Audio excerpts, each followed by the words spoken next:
Yo quise llamarle a todo el mes división contra la unidad.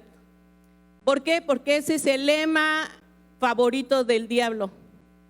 El diablo vino a hurtar, matar y a destruir. Pero el Señor ha venido a darnos vida y vida en abundancia. Y también la Biblia dice, una casa dividida no prevalece. ¿Estás conmigo? Quiero ver 4 aspectos muy importantes que durante este mes estuvimos tocando. El diablo va a querer o quiere dividir los países, los gobiernos, las empresas, en tu trabajo, los matrimonios, las iglesias. Porque sabe que si divide la situación, todo el país viene hacia abajo. La primera vez que compartí, dije la frase de Julio César, un emperador, que hasta la fecha se usa, que dice: divide y vencerás, y se usa. Pero también hay otro dicho que dice: la unión hace la fuerza. Y también la palabra de Dios. Y quiero llevarte a este pasaje tan importante que Jesús sabía que estaba a punto de ir a la cruz. Sabía que eran unas horas las que faltaban para que vinieran por él, para que ya no estuviera con sus discípulos. Y en el corazón de Jesús lo que había era la preocupación que entre ellos no hubiera unidad. Entonces Jesús sabía que el futuro de la iglesia estaba en juego. Sabía Jesús que si él no hacía y no decía algo, no podía sentar las bases o un propósito para que todos sus discípulos caminaran sobre este fundamento. Así que él los convocó a una cena muy especial. Repite conmigo: una cena muy especial. Se iba a celebrar la Pascua, como ahorita mucha gente la está celebrando. Así que Jesús estaba viviendo unos tiempos muy especiales, muy parecidos al día de hoy. Y la Biblia dice así: antes de la celebración de la Pascua, Jesús sabía que había llegado su momento para dejar este mundo y regresar a su Padre. Había amado a sus discípulos durante el ministerio que realizó en la tierra y ahora los amó hasta el final. Era la hora de cenar y el diablo ya había incitado a Judas, hijo de Simón Iscariote, para que traicionara a Jesús. Jesús sabía que el Padre le había dado autoridad sobre todas las cosas y que había venido de Dios y regresaría a Dios. Así que se levantó de la mesa, se quitó el manto, se ató una toalla a la cintura y echó agua en un recipiente. Luego comenzó a lavarles los pies a los discípulos y a secárselos con la toalla que tenía en la cintura. Cuando se acercó a Simón Pedro, le dijo: Señor, ¿tú me vas a lavar los pies a mí? Jesús contestó: ahora no entiendes lo que hago, pero algún día lo entenderás. No, protestó Pedro, jamás me lavarás los pies. Si no te lavo, respondió Jesús, no vas a pertenecerme. Entonces lávame también las manos y la cabeza, Señor, no solo los pies, exclamó Simón Pedro. Jesús respondió: una persona que se ha bañado bien no necesita lavarse más que los pies para estar completamente limpia, y ustedes, discípulos, están limpios, aunque no todos. Pues Jesús sabía quién lo iba a traicionar. A eso se refería cuando dijo: no todos están limpios. Después de lavarle los pies, se puso otra vez el manto y se sentó y preguntó: ¿entienden lo que acabo de hacer?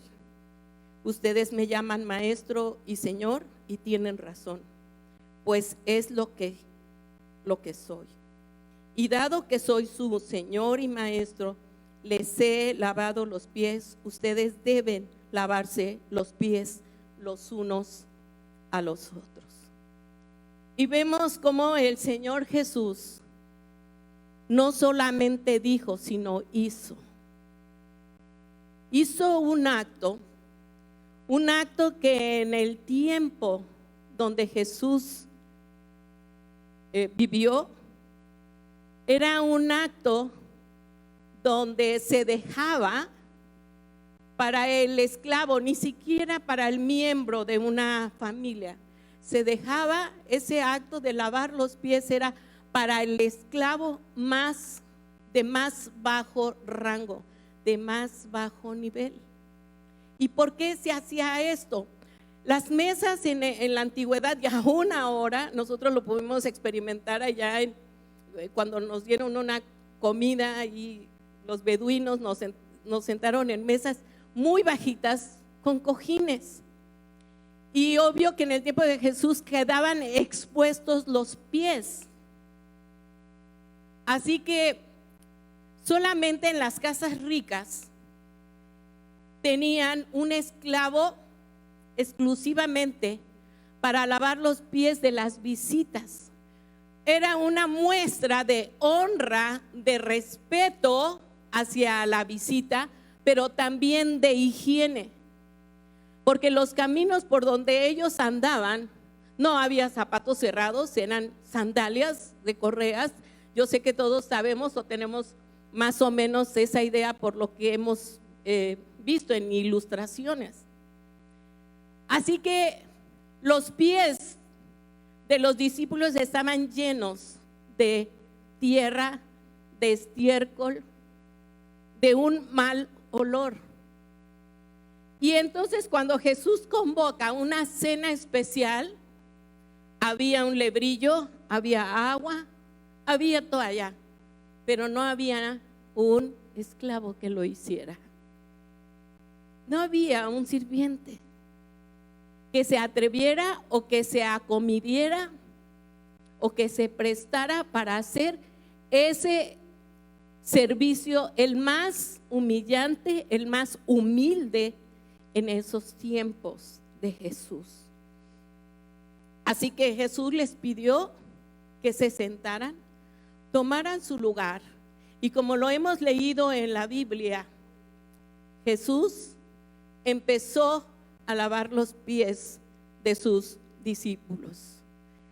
Jesús quería enseñarles, darles una lección de lo que era la unidad.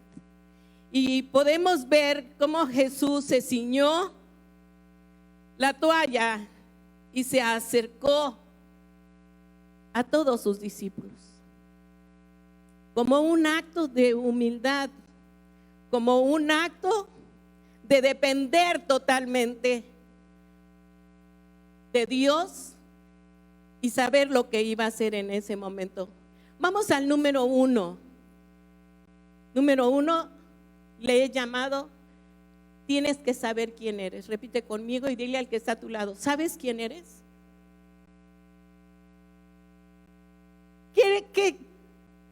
¿Qué somos o quién somos? Hijos de Dios. Y quiero decirte algo muy importante. En Juan 1:12 lo dice claramente. ¿Sí? En Juan 1:12 la Biblia dice así: pero a todos los que creyeron en Él y lo recibieron, les dio ¿qué? El derecho de llegar a ser hijos de Dios. Tenemos que tener eso claramente en nuestro corazón y en nuestra mente, que tú y yo somos hijos de Dios. Vamos a Romanos 8:16 y ve lo que dice la palabra de Dios. Pues su espíritu se une a nuestro espíritu para confirmar que somos hijos de Dios. ¿Sí lo siente tu espíritu que eres hijo de Dios? Amén, gloria a Dios. Eso lo tienes que tener bien claro, porque esa es una de las cosas que el diablo te ataca. Muchas veces el diablo pone pensamientos de que Dios no te escucha, que tú no eres su hijo, porque ya cometiste pecado, porque no eres digno. El Señor nunca habla de huérfanos, habla de hijos o hijos del diablo, porque así lo dice claramente. Se oye feo, pero es real. ¿Sí o no? Ve lo que dice en Lucas 22, del 24 al 27. Y aquí vemos un momento muy importante entre los discípulos. Y dice la Biblia: después comenzaron a discutir quién sería el más importante entre ellos. Jesús les dijo: en este mundo, los reyes y los grandes hombres tratan a su pueblo con prepotencia. Sin embargo, repite conmigo, sin embargo, son llamados amigos del pueblo. Pero entre ustedes será como diferente. El más importante de ustedes deberá tomar el puesto más bajo y el líder debe ser como un sirviente. ¿Les gusta eso? Fíjate bien lo que estás diciendo, amén.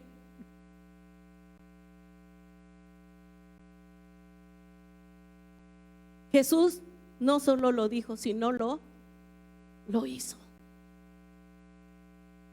Y sigue diciendo en el 27, ¿quién es más importante?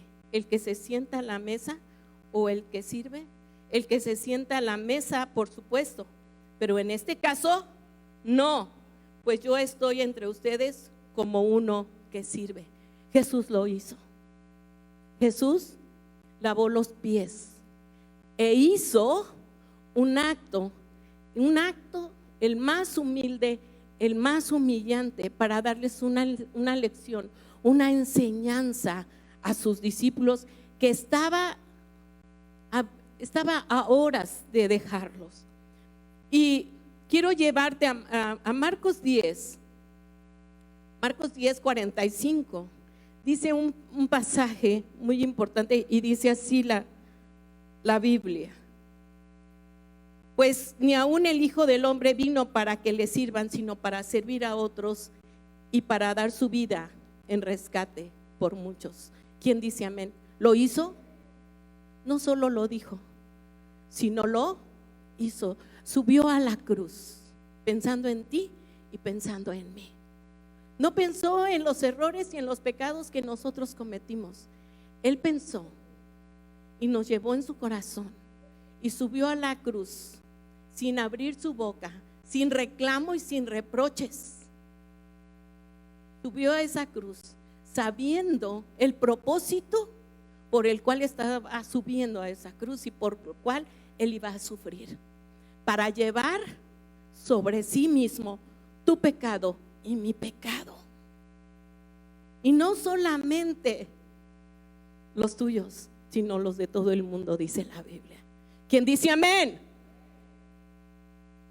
Número 2, tenemos que aprender a caminar en la humildad. Y quiero darte una definición de humildad. Viene de la palabra griega tepeinos y significa inclinarse hasta el suelo, una condición baja o humilde en posición social y en poder. Amados, muchas veces esta palabra no nos gusta, porque va, y muchas veces justificamos, va en contra de mi dignidad. Confundimos muchas veces la dignidad con el orgullo. Y cuando nos sentimos ofendidos, decimos que hirieron nuestros sentimientos, pero muchas veces no hirieron tus sentimientos, hirieron tu orgullo. ¿Está conmigo? Sí, luego se ponen bien calladitos. Filipenses 2, 3 y 4. Vamos a Filipenses 2, 3 y 4. ¿Ya lo tienen? No sean egoístas, no traten de impresionar a nadie. Sean humildes, es decir, considerando a los demás como mejores que ustedes. Siguiente. No se ocupen solo de sus propios intereses, sino también procuren interesarse en los demás. Saben, amados, hay una definición muy hermosa de lo que es practicar la humildad. ¿Cómo sé que voy a practicar la humildad? El día en que dejes de pensar en ti mismo. El día que dejes de pensar en tus necesidades, el día que dejes de pensar que el mundo tiene que girar alrededor tuyo y empieces a pensar en el bien de los demás, en el bien de tu esposo, en el bien de tus hijos, en el bien de tu empresa, de tu negocio, y dejes de pensar en ti mismo. Ese día vas a empezar a caminar en la humildad. Jesús lo hizo y les dio un gran ejemplo a lavar los pies. Y quiero decirte algo. Jesús, al lavar los pies de los discípulos, escucha bien, porque sé que tú lo sabes, y pon atención, deja tantito el teléfono y ponme atención. Los discípulos, cuando Jesús los llamó, eran de diferentes niveles culturales, diferentes niveles económicos, ¿sí o no? Llamó a un Mateo, cobrador de impuestos, tal vez tramposo, tal vez ladrón, uno que estaba acostumbrado a vivir con cierto estatus, un cierto nivel. Llamó a pescadores, hombres que tal vez no tenían cultura, hombres que estaban acostumbrados a la violencia, a la rudeza, a hacer trabajo físico, a hablar tal vez con palabras muy fuertes, tal vez obscenas entre ellos. Le habló a un médico. Y vemos la variedad de culturas y de niveles económicos como aquí en esta iglesia. ¿Sí o no? Y Jesús nos llama a la unidad, pero no nos llama a hacer uniformidad. No tienes que ser como yo. Dios nos ama y te acepta como tal como tú eres.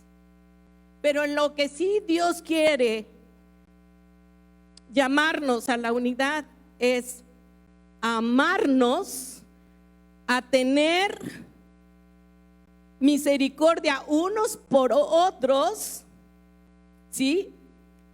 Nos hizo iguales en un estado del corazón y también nos está enseñando en una nueva manera de caminar unos con otros. Eso es unidad, el amarnos y el aceptarnos tal y como somos y vernos como Dios nos ama y nos ve a ti y a mí. ¿Estás conmigo? Él sabe quién eres tú. Él sabe tus problemas. Él sabe tus problemas de identidad. Sabe tus anhelos. Sabe tus traumas. Pero algo que el Señor nos está enseñando es que tú tengas seguridad de quién eres. Es más, sabe de qué pie cojeas, de qué pecado te puede agarrar. Y el peor es el orgullo. Y te voy a decir cómo se mueve este espíritu demoníaco del orgullo.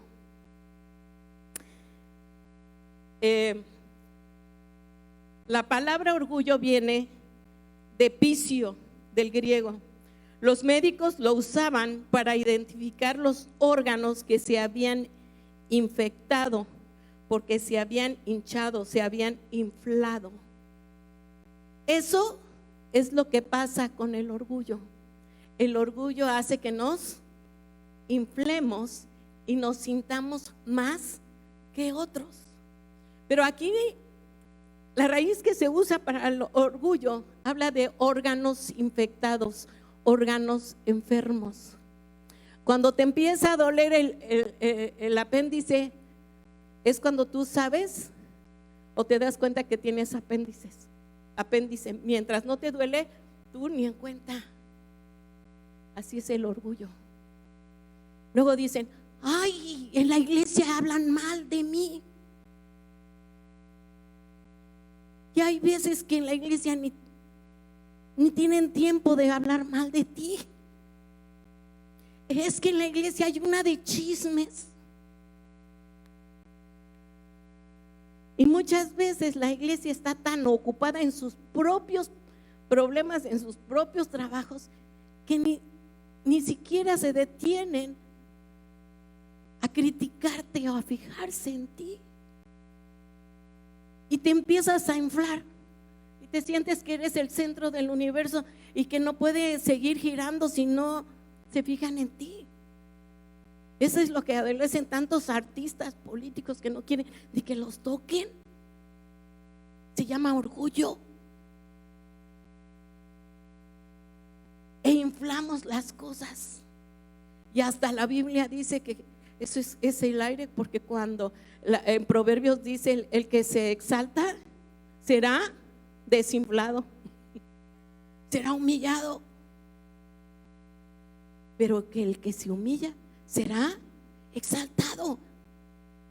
Amados, es aire, el orgullo es pura inflarte. El que dice que sabe mucho, tiene mucha sabiduría, ve al sencillo. Uy, ese no, tengo que ver hacia abajo. El que tiene dinero quiere más dinero y quiere ver al pobre. No.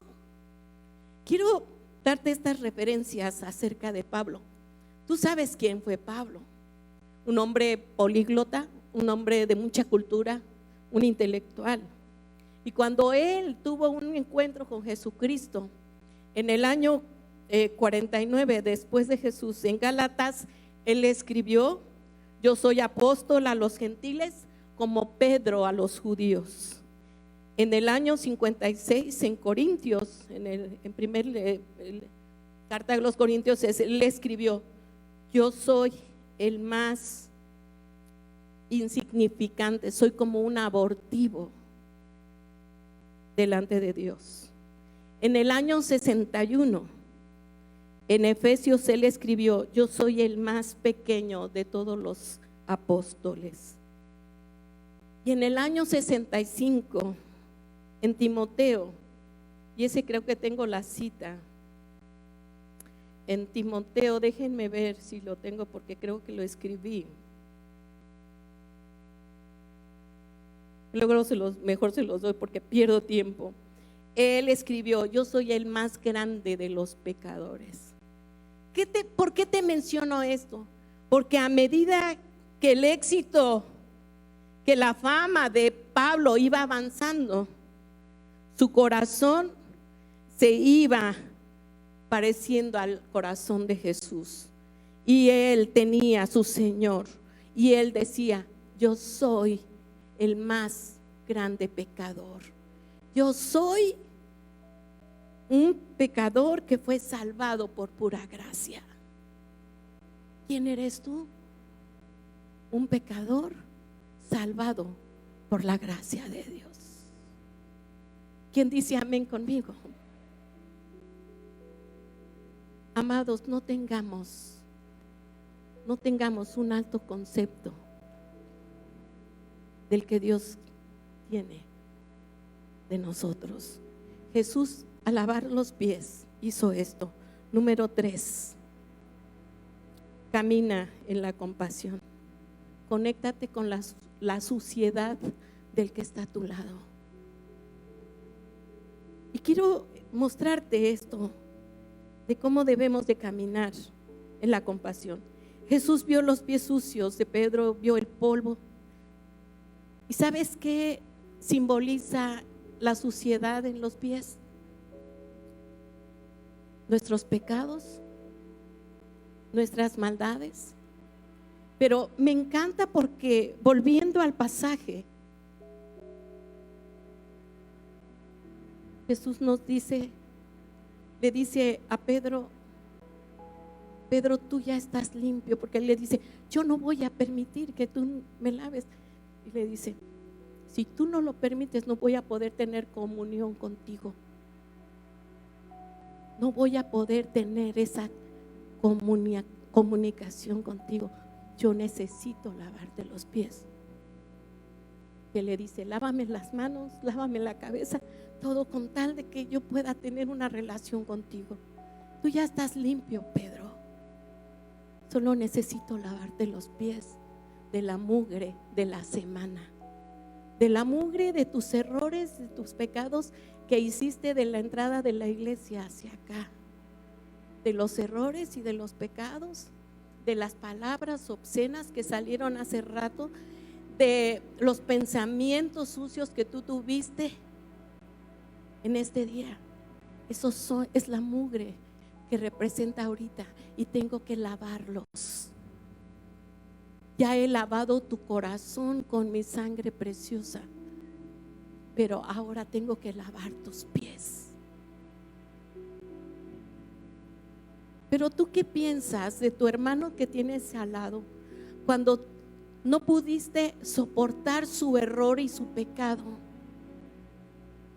Porque fuimos tan rápidos para hacer juicios y decir: yo no me junto con esa vil pecadora, porque no está a mi nivel espiritual y me va a contaminar.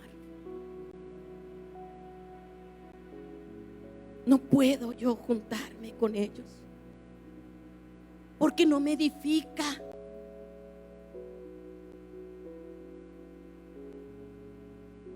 Porque somos tan rápidos para emitir juicios. Somos tan rápidos para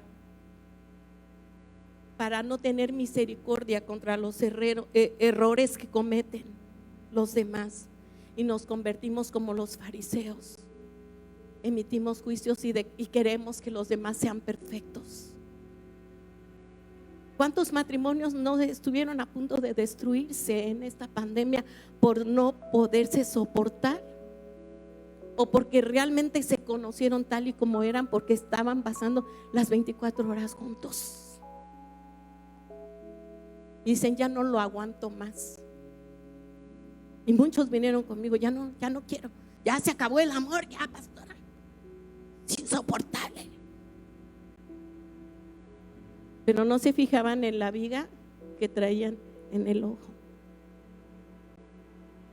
¡Yuhu! ¿Están conmigo? Eso es lo que tú y yo somos llamados a hacer, a tener misericordia los unos a los otros. Segunda de Timoteo 1 del 12 al 17. Segunda de Timoteo. Por lo cual asimismo padezco esto, pero no me avergüenzo, porque yo sé a quién he creído y estoy seguro que en que es poderoso para guardar mi depósito para aquel día. El siguiente, por favor. Retén la forma de las sanas palabras que de mí oíste en la fe y amor que es en Cristo Jesús. Siguiente, guarda el buen depósito por el Espíritu Santo que mora en nosotros. Ya sabes esto, que me abandonaron todos los que están en Asia, de los cuales son Figelo y Hermógenes. Ahí tienen nombre para sus hijos. Tenga el Señor misericordia de la casa de Onesíforo, porque muchas veces me confortó y no se avergonzó de mis cadenas, sino que cuando estuvo en Roma me buscó solícitamente y me halló. Las palabras de Pablo, que estaba casi a punto de morir. Y aquí nos habla de su corazón, de que la gente se alejó de él, se avergonzó de él. Y yo me imagino la fama que tenía Pablo, que nadie estaba con él más que esa persona. Hay vergüenza, yo no puedo juntarme contigo, me da vergüenza. Y Pablo lo externa. Pablo, siendo Pablo, también sufrió rechazo por sus propios hermanos. Amados, y ve lo que dice, y me encanta este pasaje, me voy más rápido. Mateo 20, del 20 al 27. El diálogo de una madre que quiere que sus hijos esté uno a la derecha y otro a la izquierda de Jesús. Y dice la Biblia, entonces la madre de Santiago y de Juan, hijo de Zebedeo, se acercó con sus hijos a Jesús, se arrodilló respetuosamente para pedirles un favor.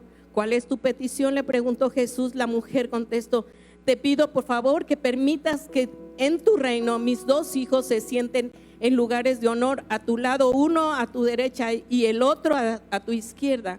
Jesús le respondió, no saben lo que piden. ¿Acaso pueden beber de la copa amarga de sufrimiento que yo estoy a punto de beber? Claro que sí, contestaron ellos, podemos. Es cierto, beberán de mi copa amarga, pero no me corresponde a mí decir quién se sentará a mi derecha o a mi izquierda. Mi Padre preparó esos lugares para quienes Él ha escogido. Cuando los otros 10 discípulos oyeron lo que Santiago y Juan habían pedido, se indignaron. Había pleitos, Jesús no la tenía fácil. Y quiero decirte que esta palabra profética de Jesús se cumplió. Santiago y Juan sufrieron martirio. El primero, Santiago, y lo puedes ver allí en Hechos 12 del 1 al 3. Herodes empezó a matar a los cristianos y uno de ellos fue Santiago. Juan, allí en Apocalipsis 1:9, lo puedes anotar, fue martirizado, fue el que escribió el libro de Apocalipsis. Él lo escribió en la isla de Patmos porque ahí sufrió la prisión, en una isla donde era la tierra desértica que ardía porque era tierra volcánica, y a él lo sacaban a sacar piedras de granito de la cantera. Juan sufrió azotes, pero escribió el más grandioso de los libros, que es el Apocalipsis. Esta palabra se cumplió. Ellos querían ser grandes, su madre también. ¿Qué madre no queremos que nuestros hijos estén en lugares altos? Jesús les dice, vas a pasar por esta situación. Y sabes, ellos no claudicaron, ellos siguieron adelante. Puedes darle un fuerte aplauso al Señor. Y número 4 y último,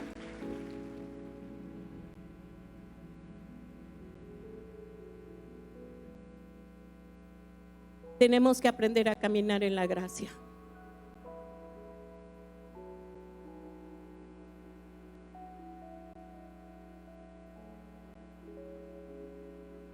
El agua en la Biblia representa la gracia de Dios sobre nosotros. Él ha lavado nuestro corazón y Él dice, quiero lavar tus pies. Y el agua significa el gran amor de Dios incondicional por ti y por mí. ¿Puedes imaginarte a ese Jesús en ese momento tan difícil, donde nadie se atrevió a lavar los pies del uno a los otros? Yendo a lavarle los pies a Tomás, sabiendo que momentos después él seguiría incrédulo, no creyendo lo que él había dicho. Lavándole los pies a un Pedro, sabiendo que le iba a negar 3 veces. Lavándole los pies a sus demás discípulos que van a correr en los momentos donde él más los iba a necesitar. Y sobre todo lavándole los pies a Judas Iscariote, sabiendo que estaba a punto de traicionarle. Tomó el agua y derramó gracia. Y no solamente gracia, derramó honra. Y hay algo, quiero terminar. Pueden venir, chicos, de la alabanza. Quiero terminar con esto. Amados, somos hijos del Señor y tenemos que hacer la diferencia. Yo hoy les pedí hace 8 días que trajeran aceite. Y les pedí a los jóvenes que no salieran, porque el Señor puso muy fuerte desde hace 15 días y aún más. Es el tiempo de derramar gracia y de ponernos a cuentas unos a otros.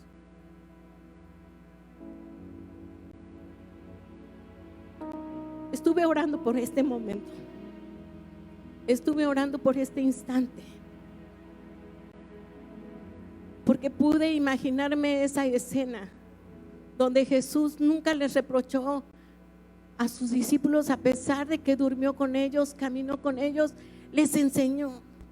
Y si tú sigues leyendo los capítulos del 13 hasta el 17, fueron enseñanzas de misericordia, enseñanzas de honra, enseñanzas de humildad, enseñanzas de unidad.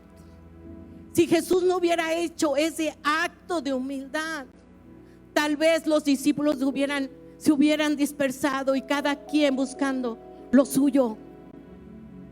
Pero Jesús quiso dejar en sus corazones esta enseñanza de que tú, en vez de criticar y señalar a tu esposo, en vez de criticar y señalar a tu hermano, tenemos que aprender a levantarlo y lavarle los pies y a interceder por él. En vez de levantar tu dedo para enjuiciarlo y señalarlo, tenemos que aprender a amarlo y a soportarlo tal y como él es. Y si tú estás viendo que está en un pecado y que está padeciendo por ese pecado, es el tiempo de que te humilles, te inclines y le laves, como dice mi esposo, y él lo ha practicado. Tenemos que cubrir la desnudez de los hermanos. Y eso lo he aprendido a través de la palabra y a través de mi familia. Cuando algo sucede entre nosotros nos abrazamos, lloramos y decimos: sacúdete el polvo. Ese es mi lema. Levántate, hijo, levántate, sacúdete el polvo y levántate y mira hacia adelante. Ese es el tiempo de que quitemos divisiones en nuestra casa. Los hijos contra los padres, porque ya sé que conociste realmente a tu padre como es en tiempo de pandemia. Ya sé que conociste a tu madre tal y como es en tiempo de pandemia, pero es el tiempo de lavarnos los pies unos a los otros. Y no es porque justifiquemos el pecado en el que esté, sino es para decirle: aquí está mi hombro, levántate y te voy a ayudar para que tú puedas superar la ira. Aquí está mi hombro para que tú puedas superar la depresión. Aquí está mi hombro para que podamos orar juntos, para que el Señor traiga bendición. Aquí estoy contigo, marido, que en vez de enjuiciarte y criticarte, aquí están mis manos, mis pies, para caminar juntos por esta aventura en el Señor. Y hoy quiero pedirte en el amor de Jesús: esposo, ven, porque también yo lo voy a hacer contigo.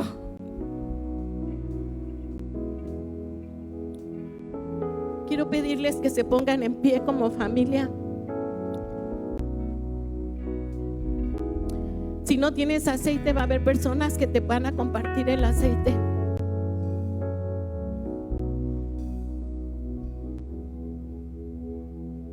No vamos a orar ni vamos a hacer esto. Es aceite.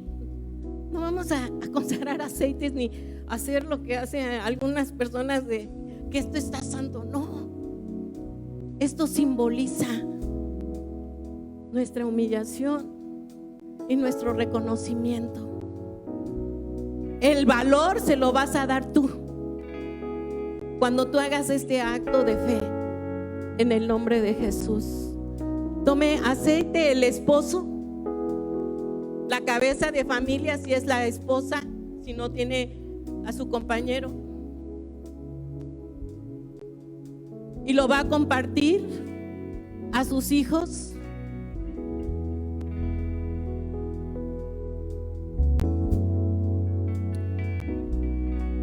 Y si están solas, sé que hay chicas solas, piensen en sus padres en este momento y empiecen a bendecirlos. Y ahora les pido, como un acto de humildad, como un acto de dependencia, porque eso es lo que vamos a hacer. Yo he aprendido ya no contender con él. Luego me dice, ¿qué quieres? ¿A dónde quieres ir a comer? A donde tú quieras. Oye, ¿qué vamos a hacer? Lo que tú quieras. He aprendido a ceder, ¿sí o no, marido?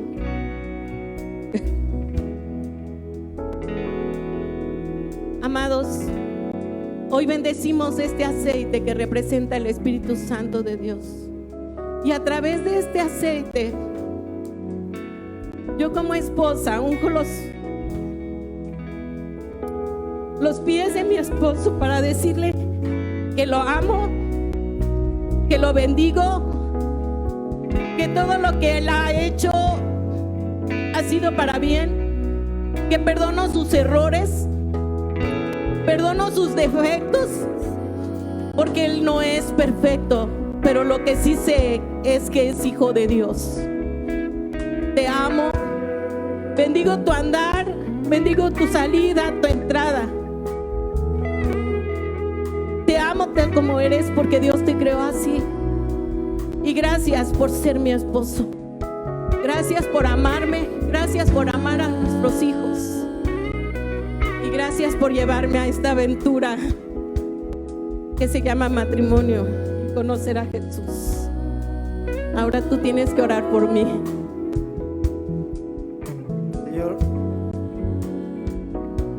Señor, oramos al Padre, declaramos que tu gracia está sobre nosotros. Gracias, Dios, porque tú me das el privilegio también, Padre, de ungir los pies de mi esposa. Gracias, Dios, por tu misericordia, porque hasta aquí nos has ayudado. Te pido que tú nos sigas dando sabiduría e inteligencia para guiar nuestro matrimonio, Padre. Gracias, porque hasta aquí nos has ayudado, Dios. Yo bendigo mi matrimonio, yo lo cubro con tu sangre preciosa. Yo le pido perdón a mi esposa por mis pecados. Yo me arrepiento de mis pecados. Yo bendigo su tierra. Yo bendigo, oh Padre, cada movimiento que ella haga. Declaro que va a ser prosperado. Señor, gracias. Gracias por mis hijos, por mis nietos, por mis bisnietos, porque es parte de este linaje, parte de esta tierra, parte de esta bendición. Gracias en el nombre de Cristo Jesús. Amén. Puedes hacerlo con tus hijos. Son actos de humildad, pero también de mucho valor. Y yo sé que el Señor está rompiendo ataduras, está rompiendo cadenas. Yo sé que el Señor está haciendo su obra y que el Señor la hará completa. En el nombre de Jesús, en el nombre de Jesús. Sé que Él lo hará y sé que Él nos permitirá ir aún a lugares más grandes, más altos. Nunca dudes de quién eres, jamás. Practica la misericordia, practica la humildad, pero sobre todo que el Señor derrame su gracia sobre la familia, la mies. A Él sea la gloria, a Él sea la honra, el poder y la alabanza.